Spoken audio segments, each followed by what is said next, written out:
Welcome to my classes. आज की class में हम जो छत्तीसगढ़ की जो जलप्रपात है उसका भाग 2 पढ़ेंगे। जैसे कि मैंने आपको पहले वीडियो में भाग 1 बनाया था, उसमें कुछ जलप्रपात है जैसे बस्तर, बीजापुर, दंतेवाड़ा। आज की वीडियो में हम पढ़ेंगे कांकेर जलप्रपात। कांकेर जलप्रपात से हम शुरुआत करेंगे कि जो जलप्रपात है कांकेर जिला, कौन से जिला में है? ये कांकेर जिला में चर्रे मुर्रे जलप्रपात है। और जो ये कौन सी नदी में है? ये कुतरी नदी। ये घाटी में बने गड्ढों की कढ़ाई खोदरा काढ़ी खोदरा को कहते हैं। जो कुतरी नदी है ना, घाटियों में बने गड्ढों की कढ़ाई खोदरा कहते हैं। कढ़ाही खुदरा कहते हैं। ओके, समझ में आया? आप उस कांकेर में पिंजाडी प्रपात है, फिर ये पिंजाडी नदी पे है। समझ में आया? पिंजाडी नदी। इसका जो मलाजकुंडम जलप्रपात, ये है दूध नदी पर, ये कांकेर जिले में है। दूध नदी पर ही मलाजकुंडम जलप्रपात है। ये मलाजकुंडम दूध नदी पे, यहीं से दूध नदी से ही मलाजकुंडम जलप्रपात की उत्पत्ति होती है। समझ में आया आप लोग को? उसके बाद है आपका बीजापुर जिले में कौन कौन से जलप्रपात है आज हम पढ़ेंगे। ठीक है, आपका बीजापुर जलप्रपात में है आपका लंकापल्ली प्रपात है। इसमें जो ये चिंतावागु नदी पे, चिंतावागु, इसमें 7 कुंड का जलप्रपात है। 7 कुंड का जलप्रपात है। वोंगतुम प्रपात है। ओके, समझ में आया आप लोग को? उसके बाद है नारायणपुर में आपका खुरसेल झरना, है आपका खुरसेल नदी पे। नारायणपुर में है खुरसेल झरना है आपका खुरसेल नदी पे, ये खुरसेल नदी पे। आप लोग को यहाँ तक समझ में आया? हांदावाड़ा नोगो बाबा जलप्रपात भी है। कवर्धा में एक जलप्रपात है रानी दरहा, ये आपका भोरमदेव अभ्यारण्य के पहाड़ी इलाके में स्थित है। ये रानी दरहा भोरमदेव अभ्यारण्य के पहाड़ी इलाके में स्थित है। उसके बाद आपका जसपुर में एक है आपका रानी दहा, ये कवर्धा में रानी दहरा है और जसपुर में आपका रानी दह जलप्रपात है। रानी दह जलप्रपात नाम क्यों पड़ा? क्योंकि यहाँ उड़ीसा की किसी रानी आकर अपना आत्मदाह किया था, मतलब आत्महत्या की थी। ये और जो कौन सी नदी पर है आपका ये रानी दह जलप्रपात? आपका ईब नदी कहाँ से कहते हैं? जसपुर। यहाँ एक रानी ने आत्मदाह की थी। समझ में आया? बेने प्रपात है, ये भी ईब नदी है कुनकुरी के समीप। उसका बलरामपुर जिला, जसपुर जिला हो गया। उसका बलरामपुर जिला में हम पढ़ते हैं कोठली जलप्रपात कहाँ है आपका? कन्हार नदी पर, वो डीपाडी के निकट है। फिर पवई जलप्रपात है आपका चिनार नदी पर है आपका पवई जलप्रपात है, और ये कन्हार की सहायक नदी है। समझ में आया आपका? रक्कसगंडा जलप्रपात है आपका रेंड नदी पर। उसके बाद पढ़ते हैं हम सरगुजा जिले में क्या है आपका? सरभंजा जलप्रपात, ये मांड नदी पर है। कहाँ है? मैनपाट क्षेत्र में है आपका, मांड नदी पर। समझ में आया?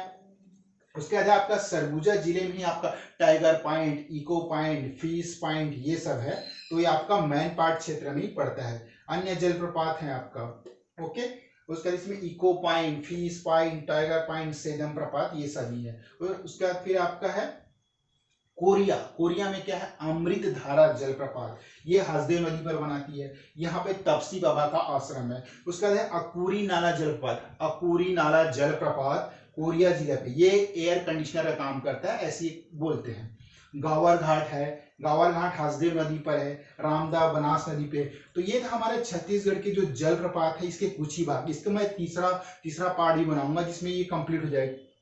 ओके, एक बार अच्छे से और फिर से रिवाइज करते हैं ताकि चीजों को, कॉन्सेप्ट को अच्छी से चीजों को समझ में आए। तो सबसे पहले स्टार्ट करते हैं कांकेर जिला में कौन से जलप्रपात है? आपके चर्रे मुर्रे जलप्रपात। ये देखा ना, चर्रे मुर्रे जलप्रपात, ये है कुतरी नदी, घाटियों में बने गड्ढों की कढ़ाई खोदरा को कहते हैं। ओके, पिंजाडी प्रपात है आपका, पिंजाडी नदी पे। उसके बाद आपका मलाजकुंडम, ये तो मोस्ट फेमस है। मलाजकुंडम जलप्रपात दूध नदी पे, और जिसका उद्गम है कहाँ होता है? ये दूध नदी से होते हैं मलाजकुंडम जलप्रपात का, ये दूध नदी हो गया। उसका बाद आपका बीजापुर डिस्ट्रिक्ट में कौन कौन से जो जलप्रपात हैं? वो है लंकापल्ली प्रपात, चिंतावागु, 7 कुंड का जलप्रपात, वोंगतुम प्रपात। ओके, समझ में? लंकापल्ली प्रपात है। उसका नारायणपुर में आपका खुरसेल झरना है। हांदावाड़ा नोगो बाबा जलप्रपात है। कवर्धा में रानी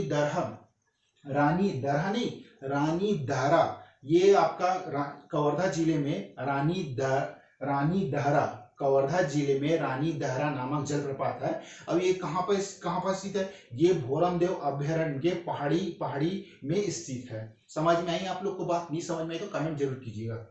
जसपुर में इसका जस्ट उल्टा, वो रानी दहरा था, ये रानी दहरा था, ये रानी दह जलप्रपात जसपुर जिले में। क्यों पड़ा इसका नाम? क्योंकि यहाँ उड़ीसा की किसी रानी ने आकर आत्महत्या की थी, इसलिए इसका नाम रानी दह पड़ा। ओके, समझ में आया? Got it? आगे बढ़े हैं। बेने प्रपात सॉरी, रानी दह ईव नदी पे है ना, यहाँ एक रानी ने आत्महत्या की थी। सॉरी, बेने प्रपात है आपका ईव नदी, कुनकुरु की समीप, ये जसपुर बगीचा कुनकुरी की समीप है, ये ध्यान रखना।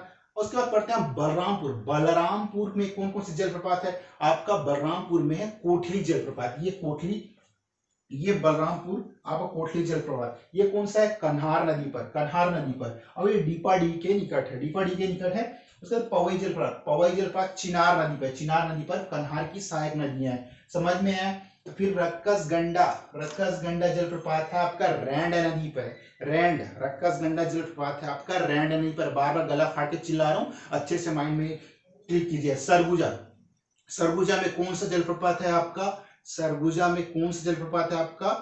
आपका है सरबंजा। सरगुजा में कौन सी जलप्रपात है? सरबंजा जलप्रपात। ये कहाँ है? मैनपाट क्षेत्र में, मांड नदी पर।